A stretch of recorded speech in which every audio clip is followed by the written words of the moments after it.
How y'all doing? I hope everything is well. Everything is good with me. I'm about to put up this video. I had did the first video of the Rockford, and it's in Chicago, Illinois. When this young man named, what's his name? Christian Soto. He said, this is his excuse. He said him and his friends, his two friends that he was in the house with, they were smoking weed. And he thinks something was in the weed. And he just went buck wild, y'all. When I say buck wild, this guy went off. He just went around stabbing people, clubbing them with a bat, running people over. It was just insane. This guy even broke in people's houses. This guy was trying to carjack. This guy was on some real stuff. Like, I believe, I'm not going to lie, I'm not trying to make no excuse for him, but it had to be something in that weed. You know what I'm saying? It had to be something that he just went crazy. This guy went crazy. He's 22 years old, Christian Soto. This here is just a mess, y'all. My heart goes out to the families that lost their loved ones over this here young man, 22 years old. It's really sad, you know. It's really, really sad. It touched me. I had did the first one, but I didn't know it went to this extent. You know, like, this is just madness. Like, you know, I'm gonna say this here, like, y'all out here smoking this here weed or whatever, you know, and they getting it off the street. They ain't going to a dispensary or anything like that. So it's liable to be anything in that weed. Something had to be in the weed. I'm going to be real with you, because I don't think he just, you know, just went crazy like this. It's just impossible. I mean, unless he's crazy. But he said, I'm going by what he said. He said he was smoking with his friends, and all of a sudden, he just went crazy. He started, he killed this, I mean, come on. He did too much. Like, he did the most, y'all. Like, when listen, I'm going to let y'all see the video because I'm talking a lot. Because this here is like, I heard this and my head is killing me. I give my condolences to the families that lost their loved ones. And I am so sorry that it happened to them. And the ones that survived his malicious act, I hope you have a speedy recovery and get some help, because I know this got to be traumatizing. And I'm telling y'all now, the news is gonna describe this, and it's a little trigger warning that it's bad. And if you don't want to hear this here, you can go to the next video. I'll see you when I see you. You know what I'm saying? On the next video I'll put out. But like I said, y'all, my heart goes out to the ones that lost their family in this manner. It's horrible, y'all. But I'm gonna play the video for you. I'm not gonna keep talking. I'm gonna let y'all see this here. But like I said, my heart goes out to the families, and I hope a speedy recovery for the ones that did survive. And I want to say something to the man that intervened. He tried to stop this guy, and he got hurt too. But you know, you're a hero. You tried. You a human being, and you are a good human being. You are one of the good ones. You tried your best. But I'm gonna let y'all see this, because this is just sad. Hit that like button and subscribe, y'all. All right, y'all, wait for it. About yesterday's deadly rampage in Rockford, including the first real details about the victims. Two of them we know are a 15-year-old girl and a mail carrier. Today, the suspect, 22-year-old Christian Soto, faced a judge charged with killing 4 people and injuring 7. Tonight, as we learn more about the attacks, the community of Rockford is in mourning and trying to heal. NBC5's V. Wynn is here now with what she's found out. V? Allison and Alex were learning the youngest victim was a 15-year-old girl. She was watching a movie with her sister and a friend when a man who they have never seen before confronted them with a bat in their basement. Tonight, 4 victims killed in a horrific rampage in Rockford are being remembered. Their community now left wondering how something like this could happen. And I think we're all here wondering what could possibly provoke such an atrocity. Elected and faith-based leaders held a prayer vigil this afternoon for the victims. They've been identified as 63-year-old Romana Schubach, 23-year-old Jacob Schubach, 49-year-old Jay Larson, and 15-year-old Jenna Newcomb. Jenna's mom wants the community to know that Jenna died saving her sister and her friend and protecting them from further harm. According to a criminal complaint, the man arrested, 22-year-old Christian Soto, told investigators he was over at his friend's house yesterday afternoon. They were smoking marijuana when things took a turn. Soto said he believes that drugs provided to him by Jacob were, quote, laced, unquote, with an unknown narcotic. Soto said he became paranoid after the drug usage. He said he retrieved a knife from the kitchen at Jacob's house and proceeded to stab Jacob and Ramona to death. Investigators say he fled and went on to fatally stab U.S. Postal worker Jay Larson and ran him over with his pickup truck on Winnetka Lane. Investigators say he then broke into 2 separate homes, attacking 6 more victims on Cleveland Avenue and 2 Good Samaritans on Florence Street. Investigators say the youngest victim, Jenna Newcomb, was beaten to death with a baseball bat. Postal worker Larson had been on the job for 25 years and was delivering mail when he was viciously attacked. As the community here continues to heal, the mayor of Rockford says the time to stick together is now. These are dark days, but we as Rockfordians will get through this. A Good Samaritan remains in the hospital in serious condition. At least 4 others have been treated and released. The suspect is being held until his next court hearing on April 2nd. Allison? V, thank you. On Wednesday, March 27, 2024, Rockford police officers responded to 2316 Holmes Street in reference to an individual being run over by a vehicle and possibly stabbed. Upon officers' arrival, they conducted a welfare check at 2316 Holmes Street, at which time they located a male and female deceased inside the residence. They were identified as Jacob Schubach and Ramona Schubach. Both victims appeared to have been stabbed. Witnesses advised they had observed Jacob being chased across the street by a subject who was later identified as Christian Ivan Soto. Witnesses stated they observed Christian Soto in possession of an unknown, possibly black object that he was hitting or stabbing Jacob with as he was lying on the ground. It was then observed by witnesses that the suspect entered a black Chevy Silverado, which had been parked in the driveway at 2316 Holmes Street, and proceeded to run over Jacob at the end of the driveway. Jacob was observed getting up and running back into his residence. Soto was observed running back into 2316 Holmes Street and exiting a short time later. Soto re-entered his black Chevy Silverado and was last seen southbound on Holmes Street.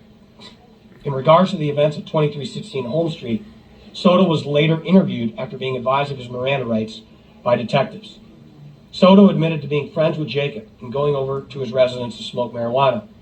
Soto said he believes that drugs provided to him by Jacob were, quote, laced, unquote, with an unknown narcotic. Soto said he became paranoid after the drug usage. He said he retrieved a knife from the kitchen at Jacob's house and proceeded to stab Jacob and Ramona to death. He could not recall a description of the knife. Soto stated he then left residence in his vehicle, and he recalled taking out the mailman. The attack on the United States postal worker took place in the 2200 block of Winnetka Lane. Officers located United States Post Office employee Jay Larson, who had suffered multiple stab wounds in his body in the front yard of 2217 Winnetka Avenue. He was transported to a hospital nearby, where he later succumbed to his injuries. Officers spoke with a witness who resided at 2217 Winnetka Avenue. That witness advised he was inside his residence when he heard a commotion outside.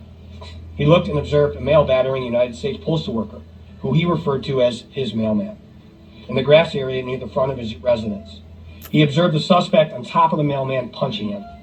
He said he opened his front door. He heard the mailman yell for him to call the police. As he dialed 911, he observed the suspect begin to walk towards his front door. He said he quickly locked the front door at that point and continued to watch the incident through his window. He watched the subject walk back to a black pickup truck nearby and retrieve a knife from the vehicle. He described the knife as being distinctive due to it having an orange handle. The suspect approached the mailman again and stabbed him numerous times in various parts of his body. He stated the suspect entered the driver's seat of the pickup truck, drove forward, and ran over Larson. He said the suspect struck a parked vehicle nearby. The suspect reversed the pickup truck and ran over Larson a second time with the vehicle. The witness said the pickup truck briefly stopped and he observed the suspect run away between the houses nearby. The witness was transported to District 2, Rockford Police Department, where he was shown a photo lineup. He positively identified Christian Ivan Soto as the individual he observed stabbing the United States postal worker and running over him with his truck. Soto, as indicated above, was interviewed after being advised of his Miranda rights. He admitted that he recognized the mailman who was walking in the street holding mail that he was delivering. He admitted that he stabbed the mailman and tried to run over him with his truck. Officers also began to receive 911 calls about an attack at 4803 Cleveland Avenue. Upon their arrival, they met with Darlene Weber and her son Jacob Bowman and her daughter Kathy Gilfillan. Officers learned the suspect, again later identified as Soto, forced his way into the residence and was armed with a katana-style knife. Darlene had just opened the door to the residence to allow their dog outside. At this time, Soto appeared at the doorway and stabbed Darlene in the left side of her face by her left eye. Soto then entered the residence and attacked Jacob and Kathy, who attempted to fight Soto off. Kathy sustained a stab wound to the lower left side of her chin, and Jacob sustained a laceration to the upper left side of his forehead and also the inside of the left side of his ear. Jacob was unsure if he was stabbed or if he sustained the injuries from Soto punching him. Jacob advised he struck Soto with a syrup bottle, at which time Soto left the residence. Darlene, Jacob, and Kathy were all transported to a hospital where they were treated for non-life-threatening injuries and were later released. Again, after being advised of his Miranda rights, Soto admitted to entering the residence and attacking 3 people with a knife. He recalled the residence having a pit bull and the dog biting him on his leg while at the residence. He fled the residence on foot. Officers were then flagged down about subjects being stabbed at 4715 Cleveland Avenue. As officers were responding to the multiple reported crime scenes, Rockford Fire Department was flagged down by a female in the 4700 block of Cleveland Avenue, who reported additional injured persons at 4715 Cleveland Avenue. Within that residence, officers located 2 injured juvenile females, SDN and KIA, along with a deceased juvenile female, JAN. They were deceased within the basement of 4715. She was deceased within the basement of 4715 Cleveland Avenue from apparent trauma to her health. Juvenile SDN, who had been transported to a local hospital, sustained an ulnar fracture, multiple lacerations to her head, and bruising to the left side of her torso. Juvenile KIA sustained several bruises to her left shoulder, left arm, and left leg. Detectives spoke to KIA. KIA spent the night at her friend JAN's house. The 2 were in the basement watching a movie on a laptop in JAN's bedroom. SDN was upstairs. SDN came downstairs and told them a man broke into the house. The suspect then came downstairs and was holding Jan's softball bat. The suspect called them bitches and asked where the gun was. The girls ran to the corner of the bedroom.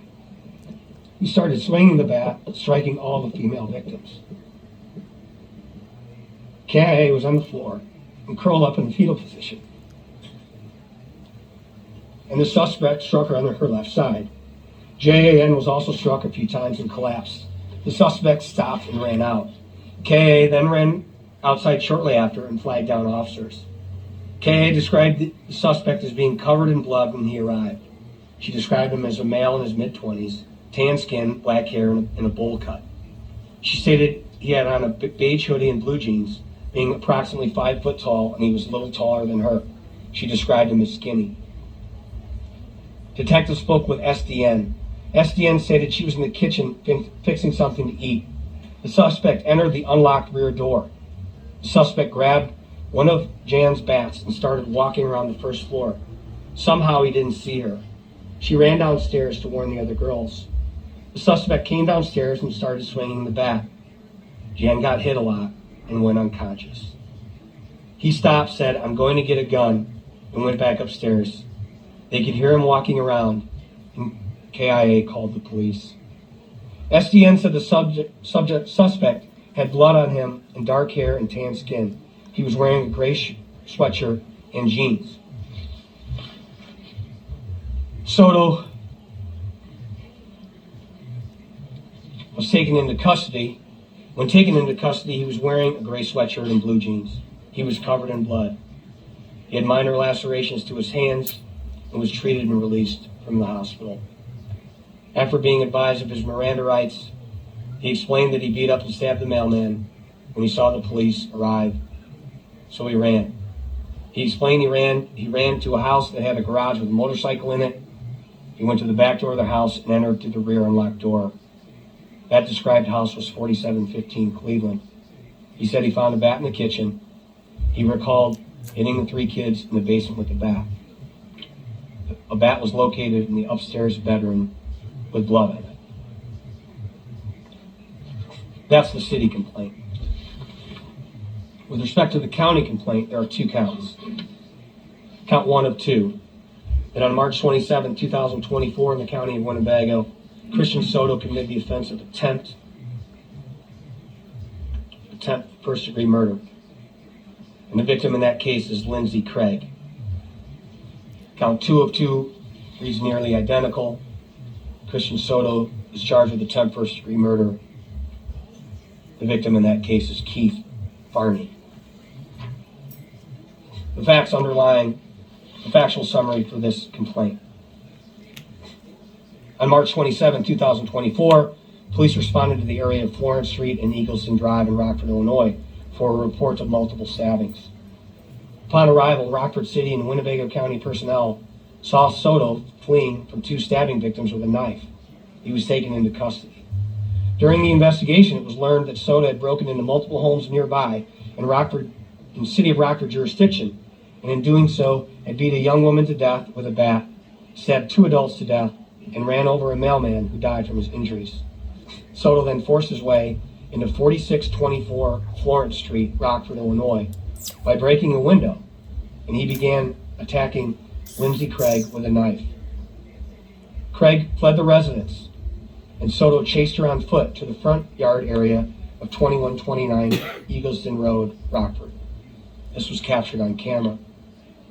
Once at this location, Soto continued to attack Craig with a knife, causing multiple injuries. A passerby, you heard the sheriff talk about a good Samaritan. A passerby, Keith Fahreny, Fahreny, was driving by in his gray Jeep, and saw this happening. He stopped to intervene, and Soto began to attack him with a knife, also causing multiple injuries. Soto entered Keith Fahrny's Jeep in an attempt to steal it. Fahrny pulled Christian Soto from the Jeep, but again was being attacked with a knife. It was at this time the police arrived and took Soto into custody. When doing so, Soto dropped the edged weapon he was using at Lindsay Craig's feet. Both Craig and Fahreny saw Soto taken into custody and confirmed that he was the subject that was attacking them with a knife. Both Fahreny and Craig are in serious condition. Craig is currently intubated at a local hospital, and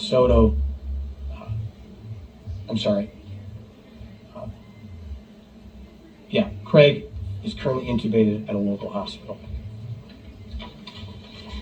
So I'm going to attempt to do a bit of a summary in terms of the addresses. The first address was 2316 Holmes Street. And it was that address that he killed Jacob Schubeck and Ramona Schubeck, who, as the factual summary indicates, he knew. The second address was 2217 Winnetka Avenue. That was where the murder of Jay Larson occurred. The next we believe to be 4715 Cleveland Avenue, which is where the juveniles were attacked and JAN was murdered. Next, 4803 Cleveland, which is the attempt murders on Weber, Volman, and Gilfillan. The last address being 4624 Florence Street. Those are the attempted murders of Lindsay Craig and Keith Bowerly. I have to say this. Soto is presumed innocent unless and until convicted, found guilty by a jury or court of law. As I mentioned, at 1:30 today, we'll be seeking his detention. I'm confident that he'll be detained pre-trial. We'll also provide you with copies of these complaints and the factual summary. Keep in mind, as I mentioned earlier, the charges are likely to be different, or there'll be more charges at the time of indictment, and also that this investigation continues. This is the information that we know